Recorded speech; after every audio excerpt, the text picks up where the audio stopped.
From the developmental years in early education to institutes and higher learning, teachers and educators help us to understand the world in molding, guiding us, and being mentors in aspects of our lives.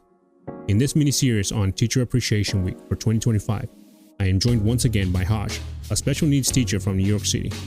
We explore her experience as an educator in the changing field of special needs.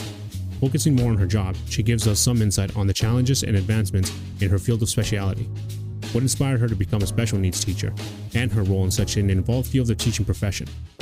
Along with learning a little bit more about her life outside of the classroom, we delve into her impact on her students, her thoughts on the education system in the current administration, and the importance of unity with other professionals in the educational field. So, welcome back to the ESL sessions. On this, another episode of En mi Comunidad, in my community. And on this second episode, I want to say, I have another returning guest that's going to be helping me out and telling her part of the story on what this mini series of Teacher Appreciation Week for 2025 is. Now, I'm going to let her introduce herself, give just a little bit of background, but the main focus on these episodes, as mentioned, is to be able to give appreciation back to teachers for how much they do. I know I've been influenced by a lot of my teachers and educators throughout my early years and as well in my current career. So it's only fitting to be able to span out and give others opportunity to be able to tell their sides of the story and how their contributions really do shape and make a difference in our early childhood, in our development, and in the decisions that we make. So without further ado, whenever you're ready. Thank you. Hey, everyone. My name is Haaj. I am a special education teacher in New York City. I've been doing this for well over a decade now. I'd say maybe about 14 years now. Somewhere like that. I originally wanted to do general education, but once I got introduced to special ed and to see just how warm and caring these kids are, they're so lovable. It's like you want to teach them more, and families are way more receptive. They want to help their child. So I felt like special ed was the place for me to be. Other than that, I mean, I guess you'll just learn more about me as we go along today. Yeah, we'll touch on some specifics, and like I sent you a couple questions. Like I said, it's more of a general guideline, but it's more of a relaxed conversation, just like giving a little bit more focus on what you do, how you were influenced by your career choices to become an educator, a teacher, and where you currently are now. But before we get started, so just doing a little bit of rewind on you. So you grew up in New York. You're from Afghan descent. You lived through most portions of the late 90s to the early 2000s within the 9/11, yep. But that's not the focus on here. Right. We talked about a little bit on the previous episode about your experience in school during that time frame, but now I want to get a little bit more into the lighthearted portion. In your early years, how did you see your teachers growing up in the States? Were there any teachers in particular that were influential to you or that stood out to you while you were growing up? Yes, in elementary school, luckily I had a lot of good teachers in elementary school, but the one that really just made me love school more was my 6th grade teacher, Mr. Futtersack. I know, what a name. But like he added comedy into his teaching, which just made it more fun. You wanted to come to school every day for that. Middle school, everyone was great. I can't really name one specific teacher, but I know in high school, I had these two English teachers, Mr. Drangle and Miss Utsi. Both of them, they pushed you and they would see your feedback and they would play along and talk with you like you're a friend, but then they would also just give you like that cold, hard truth. Like, listen, I know you can do better than that. Like, and they would just like toss the paper into you. Back in high school, a lot of them were like, wow, what a rude teacher. But now that I think back on it, I was like, okay, it was more like tough love. Like they toss the paper because they know you have more potential than that. So these teachers, these 3 or 4 teachers really did shape me into who I am today. Man, and yeah, you're right. You're really right about that. You don't really see how marking how very specific like their ways, their teaching styles, or their behavior is, when you realize like as a grown up, it's like, man, they not only do they have to deal with the fact that they're trying to teach us as developing individuals. Some of them are married, some of them have kids, and then it's like it's not just that, hey, you go to school, your teachers live at the school. That's that was one of the biggest myths. They have a life. Yeah. They have a life outside of school. Exactly. Like that always surprised me, especially going out in town or going to get groceries. And so it's like, oh, hey, look, that's my teacher. I thought, they locked them in the closet or they put him in like the gym or something. And that's where they live for the majority of their school year. It's happened to me so many times. And I'm like, I don't know you. Exactly. Right. It's like, but then they call you out as like, I know you. That's you. Bad. But no, that sounds awesome that there's always that specific teacher, especially like in what do you call it, in each developmental section of your life. Now, with that information in your early years in elementary school, I know we talked about how the neurodivergence, the autism spectrum, and in the special needs community has really expanded from the early 90s when you were in elementary school and up until now. What differences as what do you call it? While you were a student, have you noticed now that weren't there previously? A lot of services are now.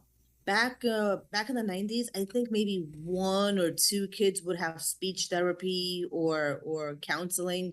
So it was not really a high demand thing. It wasn't really something you'd see often. But now that you go to schools, you see physical therapists coming in. You see occupational therapists coming in, speech therapists, guidance counselors. We even have something called APE, adaptive phys ed, where you kind of need a little extra help with certain things like how to throw the ball overhand the right way, how to kick the ball. So a lot of services are becoming more of a norm now in schools. A lot more special education classes are popping up now. Back when I was a kid, I don't recall if we even had a special ed class. So now that I'm looking back and I'm thinking like, oh, I don't recall.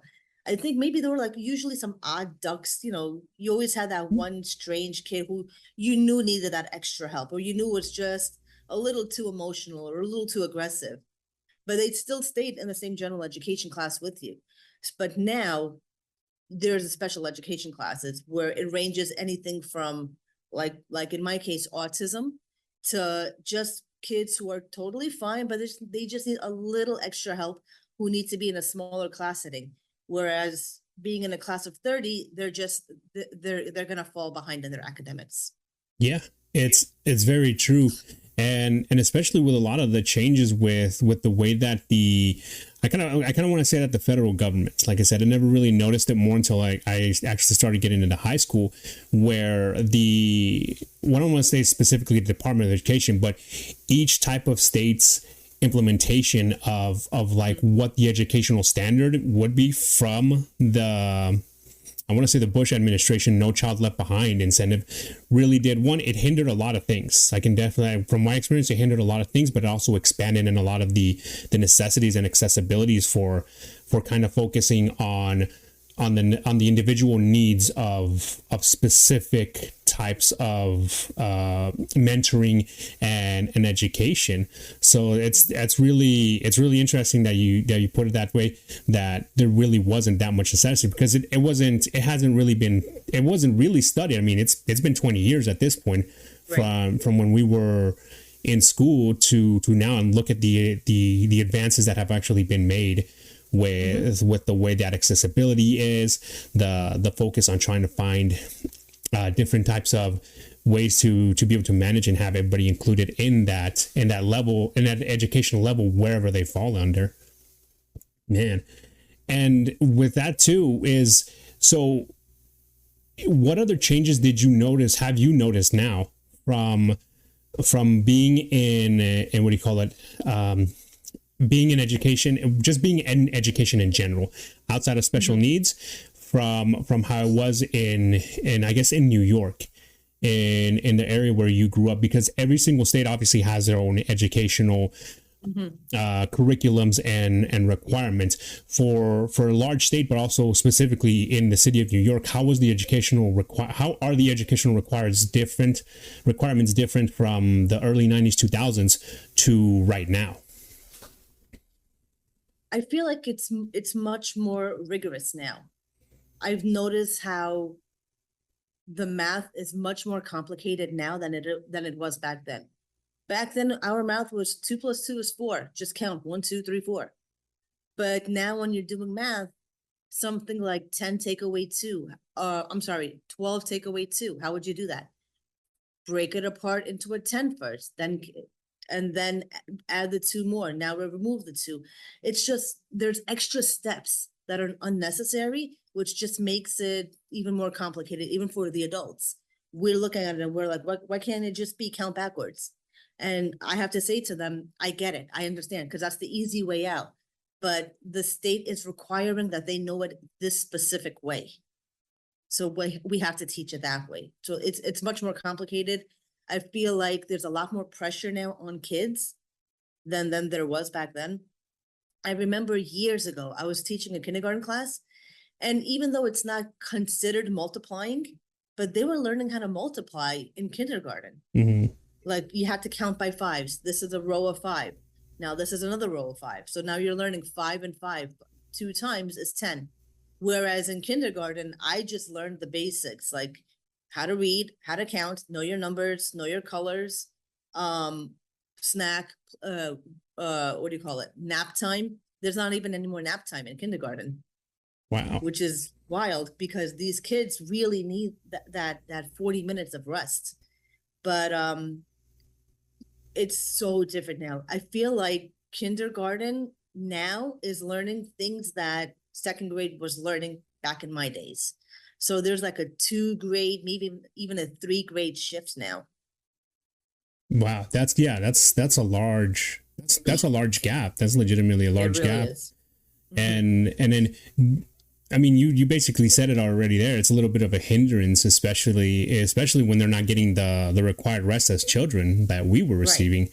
So that focus really does make a big difference, especially in the developmental developmental of like their behavior and their attention, especially once they get into elementary school, and even more so in middle school when they have to be a little bit more social. It's like, how does that continuous constraint of what do you call it, of having to be focused on nothing but academics?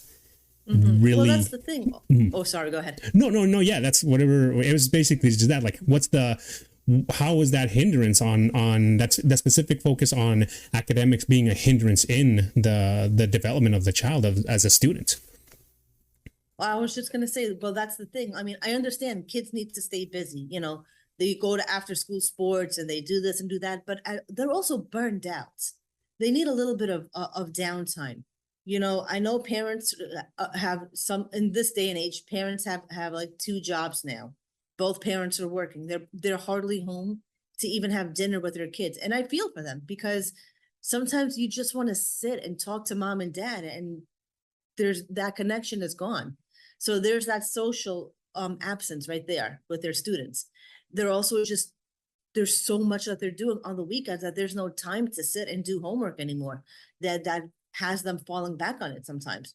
Granted, of course, there's still after school programs that they go to do homework and such, but at the end of the day, the parents still should know, like, how are they executing this formula to get the work done, things like that. Just overall, I understand kids go to sports, you sign them up to do swimming and basketball and volleyball and all that stuff, but at the same time, take a step back a little, guys, parents. Like, sure, give them 1 sport to do, or maybe even 2 sports, fine. But I remember years ago, I had a kid where he would do swimming. He went to basketball, and he had piano lessons, and he had this. And I'm like, Kyle, you have no time. He goes, I don't have time. I'm like, I feel bad for you. And you're only 7 years old. Wow.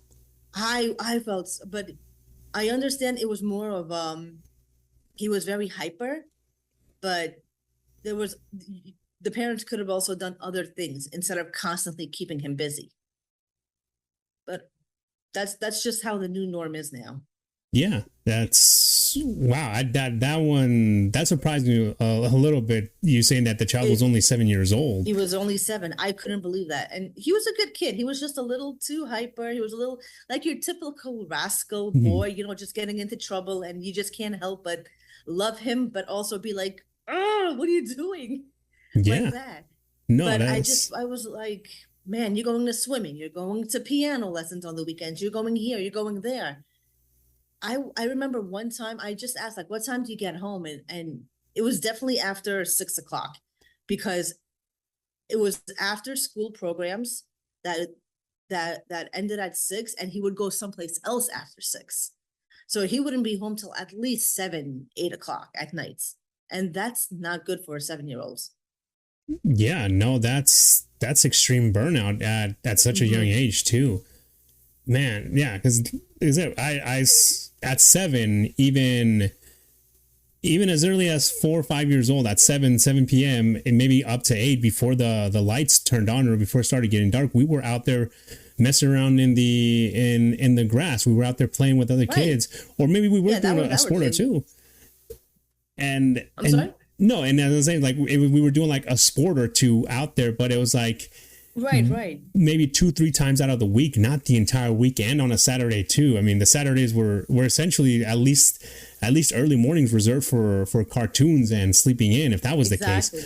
That was our thing. Yeah, and it was also, if we went out to play, it was just for our own free will. We just went because we were like, hey, you know, our neighbor, hey Tommy, let's go and just play shoot some hoops at the park.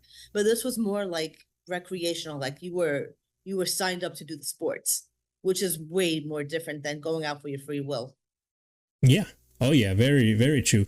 So and then seeing this now, and have you like tried to, like, this is more of an opinion based question, but like if have you tried to maybe kind of bring back some of those, like, I guess, non-pressure things into your classroom, to or even other students that you may tutor or be involved with, and like, hey, I mean, you don't really have to be consistently being on this education level. Like, hey, take that break, you know, let them out for recess. Do you bring anything specific from how when you were growing up, how when you were their age, to the classroom, or just to like, I don't even want to say lesson plans, but just some free time or things to kind of like de-stress them? All the time, especially for the one boy that I tutor. He has a lot of special needs, so he has this thing where after maybe 10-15 minutes, he's just like zoning out. He has to be on his phone. So with him, I'm always like, all right, let's take a break, and then I'll have him do whatever he wants to do. You want to be on your phone for 15 minutes? Go ahead, be on your phone for 15 minutes. You want to go sit outside for a few minutes? You can go ahead and sit outside. But I just tell him, do what you need to do, because I know this is part of your disability. Take a break, man.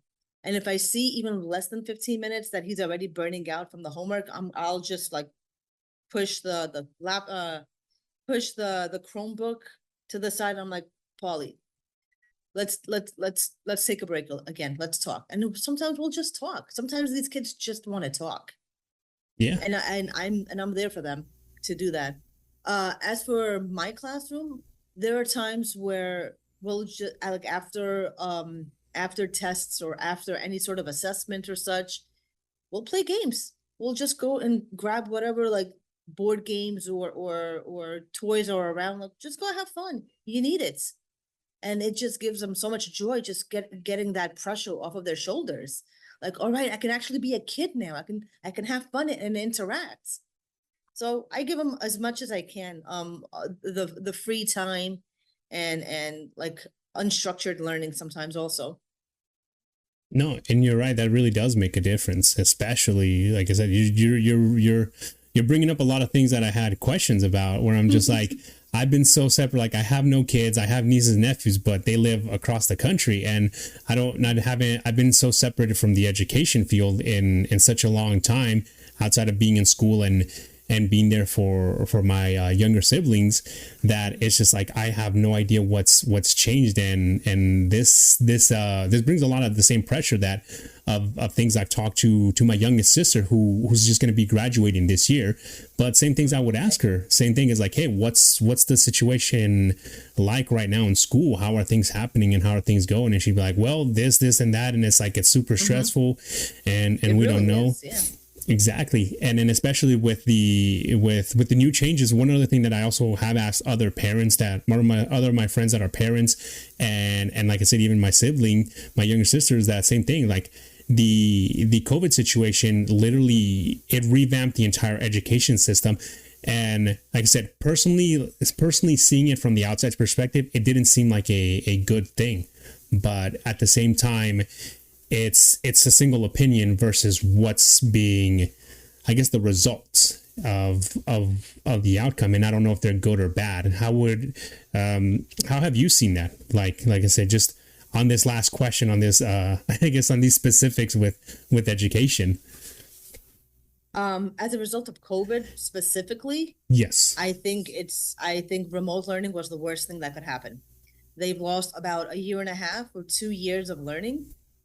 And without that hands-on to help a child, learning from a screen is not as easy as we thought it would be. And it's going to take at least a generation, if not maybe a few decades, to just reverse everything that from COVID. Wow. Yeah. Go ahead. Sorry. No, yeah, that seems that seems really staggering in reality. Is if it's, like I said, you being a teacher for as long as you have been, saying that it would take about a generation or a couple of decades is really staggering, because it really does show that a lot of the changes that really need to be brought back into the way that we're looking at the next generation of what do you call it, of academics, especially pre-secondary or even going into high school, those developmental years. But let's switch it up onto a little bit lighter note, because I didn't mean to do that. Get into the serious portions, but with like I said, still sticking with a little bit on you. So you mentioned your influential teachers, but how was it for you in school growing up? Were you involved in any specific activities, anything that you used to do that has changed recently? Well, I'm going to say recently, since the time that you've been a teacher. You know what? When I was growing up, I was just one of those quiet, shy kids that really just kept to myself. There weren't really a lot of clubs, as far as I know. I maybe there were, but I just never paid attention. But I've noticed now that I'm a teacher, there's a lot of clubs, like music club, science club, chess club. So that's very good to see, because it's good to see that some kids they're going to use this to learn more about something, learn how to play chess, which is going to be great to learn, like think strategically. What was I going to say? There was something else I was going to say. After school programs, I have my take on it. They're good and they're bad at the same time, depending on the family's situation.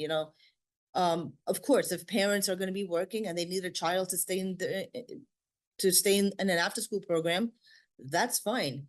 Back in my days, I don't recall if there really was any after school program. There may have been maybe like a club that was after school, but if you had to sign up for it, and if you got picked, you got picked. If you didn't get picked, well, that's it. It's over. But after school programs are very big now. I mean, even things like Kumon are popping up everywhere. Mathnasium, which is another one. Things like that. I'm trying to think what else. There's just a huge difference. I could list it, but I can't think right now at the top of my head.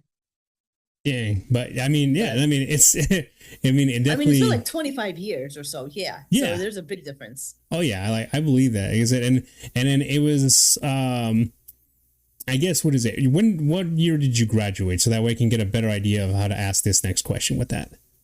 For what, elementary school? No, high school. High school. Yes. Oh God, you're gonna ask me? No. 2004. 2004. Gotcha. Okay, so you graduated literally at that last like at a bit of the turning point of the internet. So yeah, so okay, so we have about a 5 to 10 year difference. So because I graduated in 2011, right? And even then, the what do you call it, the level of the internet being so prominent was still in that it's early. Well, I wouldn't say it was more like in an intermediate stage in 2011, at least for us. So a lot of what you mentioned with like the clubs and then being involved more socially with after school activities was still there in comparison to me. You know what, nowadays with I guess with what I've seen is like, hey, you go and you're doing online club esports, like I said, interviewing my friend. That's right. Yeah, exactly. So like interviewing my friend is what was one of the questions that I had asked him, is like how his involvement as a teacher after school and like what he was involved in is like, it didn't necessarily surprise me, but it just kind of reaffirmed that question that I had, or that answer that was like, hey, there's probably a lot more involvement now in like esports or electronic related programs and other things, just kind of in the IT or the computer and science entertainment, computer science and robotics field nowadays and things like that. So like I said, it's crazy that within the past 20, 25 years in general, so much has changed. And that's just because the emergence of the prominence of the internet and high-speed communication like that. So that's just crazy. So continuing then though, you graduated from high school 2004 and then you went directly into college, correct? Right. Yes. So how was your I guess your path from going into college? Did you decide into going into education immediately after that, or was there a difference in what you were pursuing when you went to the university or to college? I originally went to college for speech therapy, believe it or not. Wow. But you know what? Speech, it's one of those fields, like kind of like a medical field in a way, where you're just studying nonstop. You have to be on top of everything. And I'm not saying I was a lazy student, but sorry, I had like a brain fart moment. But the thing was, about a year after I got into college, I became an assistant teacher. So that's where I got introduced to special ed. And I was like, you know what? I kind of like the teaching portion instead of just doing the therapy portion, because I get to see these kids. I get to interact with them all day. I get to see that little light bulb go off at the end of the day when they finally got that thing, like, oh, this is finally red. Yes, you got it. Things like that. So it was a rewarding feeling. And I was like, you know what? As much as I love speech, I think I'd rather just do the teaching. And so I just switched my my major. Luckily, I didn't lose too many classes, because I was my parents were like, all right, this is going to be your major, that's fine, but focus more on the core classes you have to take, the science classes, the math classes, because just in case if you ever do switch your major, you're not going to lose out on many credits. So that was a smart move on my parents. I did that. I think I must have lost maybe one or two classes, which wasn't a big deal for me. And got into special ed, and I love it. Gotcha. And that was directly the path that you took from what do you call it, switching majors, right, directly into special education? Yes. Gotcha. Okay. And with that too, is now that you've been a teacher for so long, is what do you call it, how do you see the education field in general? Like, what are the good things and the bad things that you have seen so far from I guess from when you started? I mean, you don't have to go on use this, but I'm gonna get a lot of people either very upset or very like yes. Oh man, well it really depends on if they see the episode or not. It really depends on what I want to say, and I have to pick and choose now. Oh gosh. Like I said, it's much more rigorous now. I think there's just way too much pressure on kids. You got to lower the not lower the standards, but like you got to take some pressure off these kids. I feel like the DOE, or maybe even just education in general, I don't know how it is in other states, but they treat a child as a number, which I really can't stand. It's always, well, third grade got 50% of their ELA scores better than last year, which was 42%. I don't care for test scores. I just want to know if you know the stuff. That's really it. Obviously, they go hand in hand. You have to know the stuff by doing a test score. But nowadays, a lot of kids are just really bad test takers. I was a bad test taker. I'm still a bad test taker. Surprisingly, I still try and do my best, but sometimes I'll get like just over the passing grade. But I still have that anxiety of like, okay, I know this stuff. I studied everything last night, but wait a minute, does this still make sense to me? So a lot of the anxiety is there in kids, which is why I don't always want to base everything on a test score. Some good stuff is, like I said, a lot more services are being provided for these kids, which is weird because, like I said, like 20, 25 years ago, we didn't have a lot of kids that had so many disabilities and so many educational disabilities and such like that. But something happened between then and now where it just jumped and it's becoming a new norm now. We're going to be seeing a lot more special education classes, a lot more services. We're going to be seeing, back in my days, autism was like what, 1 in 400,000 maybe or something like that, 20 years ago or so. It was even unheard of, but now it's like what, 1 in every 7 kids, 1 in every 10 kids is diagnosed with autism. So you're going to see kids who are definitely going to be stimming, or you can tell they have autism, or they can be like the person sitting right next to you and you won't even know that they have autism. But definitely for them getting the help, it's good to see, because back then we were very limited. We didn't know much about it. And now that it's growing, it's time that we start taking more workshops, getting properly trained on certain things, because times are changing. Trying to think what else. Curriculum, like I said, it's just a little too rigorous on the kids. Take that pressure off of them. There are a lot more resources for kids now. Whereas back then it was just, you got to look through a textbook or go to the library. But now, like how you said, with the internet being so accessible, there are hundreds of websites kids can go on to just get extra help for anything. iExcel, iReady, I don't know, coolmathgames.com, all these things that it's fun, but at the same time, they're still learning. Whereas back in our days, it was just, here's a sheet of paper, write the answers, and we were like, God, we hate doing this. So now I just like the fact that learning can be fun, even though the kids may not find it to be a way for us to see what they're knowing. They look at it as a cool game, like, oh, look, there's a game about how many balls can I shoot in the basketball hoop. We're going to look at that as a teaching thing, but they're not going to know that. They're going to look at it as a challenge. Oh yeah. So these things I do like about it. Then of course the other stuff that I don't like about it, like I said, the rigorous and I don't even remember anymore, but there's some stuff.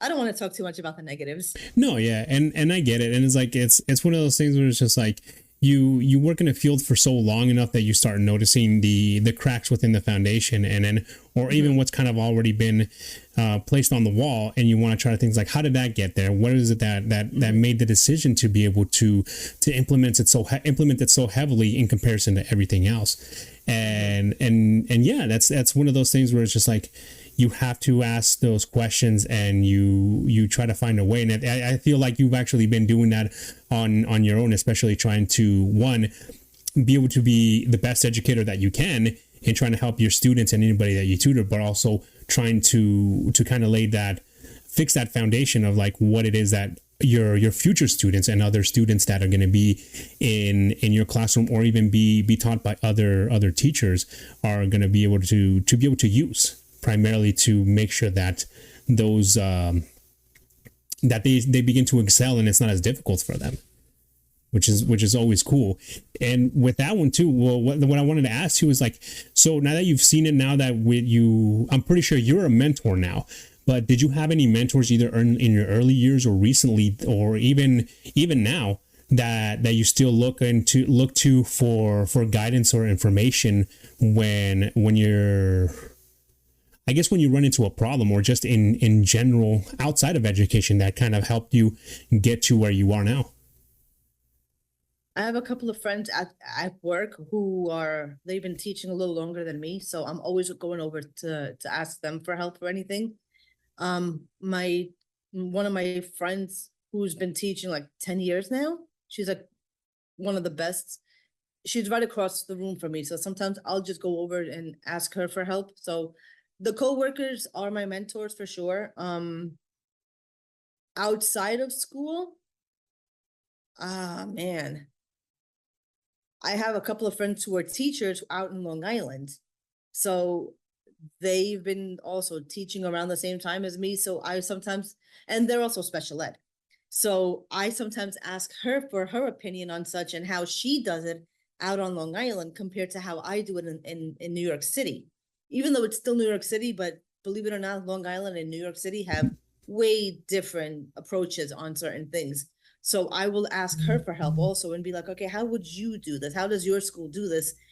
And most of the times I do bring it back and I do it and I do exactly what she tells me to do, and it works. Gotcha. Okay. So yeah, so there's definitely a little bit of influence outside of, not only just within your what do you call it, your immediate work, between within your immediate work environment, your colleagues, but also other friends, which that's good though. That's good, because that's one of those things where, like I said, is like with teachers, they've always been mentors with me whenever it comes to that, and then trying to find somebody to be able to help you, and not I guess not just kind of affirm those negativities, kind of let you see and let you figure those things out, especially from their perspective, to be able to be implemented. Man, so well, with that too, outside of education, outside of you being a teacher, what other things are you interested in? I know we had talked in the previous episode that you are a huge geek, a huge nerd. You've been to Comic-Con multiple times. How has that been? Well, actually, you've been to Comic-Con, I'm guessing, for a good while. What was your first Comic-Con? Oh, yeah. Oh, man. My first comic, believe it or not, it's such a dumb one. It was actually like Super Mario Brothers. I liked Mario back then. So I saw this comic and I'm like, oh my God, Super Mario. And I liked it ever since. Then I got introduced to, back in the 90s, Batman and Superman adventures and Spider-Man and the X-Men, of course, that intro of theirs. Oh yeah. So that, like, it's epic. But just those cartoons itself just got me into exploring more other than just Super Mario. So that's how I got into the comics and my love for it. No, yeah, that's really cool, and that's really true. Like, there's always just that one gateway into one of those hobbies where people kind of look at you a little bit sideways. They're like, really? Was it really that, or was it something else? Yeah. Yeah. So what was your actual first time you went to Comic-Con in San Diego? How was that experience? Oh my gosh. Well, first of all, it's not what you think it is. When I go to the ones in New York, it's at the Javits Center. So it's this convention center. It's all in one place. One level is comics, another level is the artists, and then another floor is the showroom where they just have vendors of everything. Toys and comics and arts and books and everything. But for San Diego, it's a whole different world over there. You're sometimes you'll see the celebrities just walking around everywhere. You'll see you do see costumes, of course, but it's also very hot. It's like 75, but California hot is a whole different level. The sun wants you to burn to a crisp over there. But when you walk in, you I don't know how to put it. It's just as soon as you walk in, you see a line, you see more lines, and you see more lines, and you're like, so this is going to be the next 4 days. I'm just going to be sitting online. And it's not just sitting. I mean, they will be camping out. They will set up tents and they will be camping out because they want to be at a certain panel for a certain day, and they don't want to lose their spot because there's only like 6,000 seats. So they will have their groups of like 10, 15 people rotating every several hours to keep that spot. I'm like, whoa. I mean, I'm not gonna lie, I've done that too for Marvel, but there's other stuff you can do too. They have offsites where they have like interactive things you can do, games and such you can play. So San Diego is a fun playground for 4 days. Gotcha. Yeah, no, that's one of my only regrets out of when I was actually stationed in California, is that I never went to Comic-Con right there in San Diego. And I was so close too. I was so close, but yeah, the USS, what, Midway or something? The Midway's like right out there. Yep. Yeah. Yeah. I lived about 2 hours away from California, from San Diego, more inland. So it was a bit of a trip, but I mean, I was close enough that I should have gotten my tickets. But yeah, outside of that, the only other experience I've ever had with, I guess with Comic-Con was via G4 TV when they did the E3 and the Comic-Con. Oh, wow. Yeah. Back then. So I forgot about that. Yeah, that's a little bit in tune here. But man, no, it's always awesome to hear.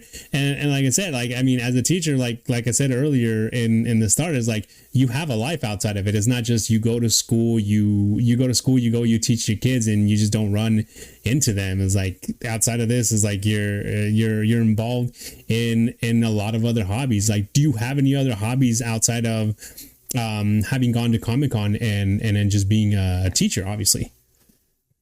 Yeah, I do travel a lot. I just came back from South Africa about a month ago. Mm-hmm. So that was fun. I'm in DC right now, supporting my friends for High Rocks, which is a race, like kind of like a CrossFit type of thing in a way, but it's really good. April, I'm going to Disney World, Florida. And then I'm going to Japan in July. So you can see I've got my years. Oh yeah. Traveling I love to do. I'm not much into video games, believe it or not, but I do have a Nintendo Switch. I just bought it and I just got a couple of games. So I want to try it out. Of course, it's Mario. What else would it be? So I've got like Mario Kart, Super Mario Wonder or something like that. I got a couple of those I want to try out and see how it is. I haven't played in a while. There's something I like to do that people are like, how in the world do you get to travel so much? And you're a teacher, you make like crap money. But I do credit card churning. I don't want to get too much into it, but it's like a points thing where I'm accumulating points and I use my points to travel. So I like to do that a lot. Basically, I'm shopping, okay? Amazon shopping, that's what I like to do. That's about it. That's pretty much my life. I go to the gym, of course. I do my boxing as well. I that helps a lot too. It's fun. My trainer is fun to be with. He's a good guy. So those are my hobbies. No, yeah. And that's freaking awesome. Like the fact that you travel so much. I remember us talking about it previously, that you were trying to go to South Africa, but it was when the monkeypox epidemic had began to emerge, and the good thing it actually cleared out. And then, have you been to Japan before? No, it'll be my first time. Wow. So if I can make one recommendation, depending on how open you are, is be very open to it, but depending on where you go, there's no bad spot in reality where you can travel. I've been there once, and me and my wife, we visited Tokyo, Kyoto, we went to Osaka, we went places. To Shibuya Square, obviously, the Hachi statue, the dog, I don't think, not some people know it, but some people don't. Like the most loyal, like the legend of the most loyal dog. He basically, the Hachi statue right there. Statue. Yeah, exactly. And then Akihabara depending on if you like anime or electronics and stuff, that's also one of the main districts. But yeah, you're gonna, like I said, no matter how you go or where you go in Japan, you're gonna have a good time. So I can't wait. It's gonna be a good time. Yeah. No, that's awesome. But yeah, but I think we hit a pretty good portion of it on everything. Like I said, this interview, like I said, was just mainly trying to get your perspective, but also, like I said, give you a little bit of a shout out for being an educator and being a teacher for these young ones, and especially very, very specifically, and it's very special, the fact that you're being a special needs teacher, with which for like it says, like takes a lot. It takes a lot more than a lot of people can think or would even know, especially already in a already very difficult education field. So thank you from myself, and then from my listeners. We want to thank you for being a teacher, and then give you a shout out for Teacher Appreciation Month. But yeah, thank you. Yeah. So, but yeah, if you have any other questions, any concerns, or anything else, I think we can end the interview right here. Sounds good to me. Yeah. All I right. appreciate all the opportunities you're always giving me. Yeah, no worries. I mean, I think we can probably reschedule another interview. Like I said, focus on something more specific, maybe even get a little bit more opinionated. But I think that'll be at a future episode. But I'll let you enjoy the rest of your weekend then. Well, thank you. Thank you so much. Yeah, thank you very much, Haaj, for coming back to the ESL sessions on this, the segment of En mi Comunidad, in my community, and thank you for being such a valued member of the teaching community. All right. Thank you. All right, thank you very much. We'll end it right here. Have a good one. You too.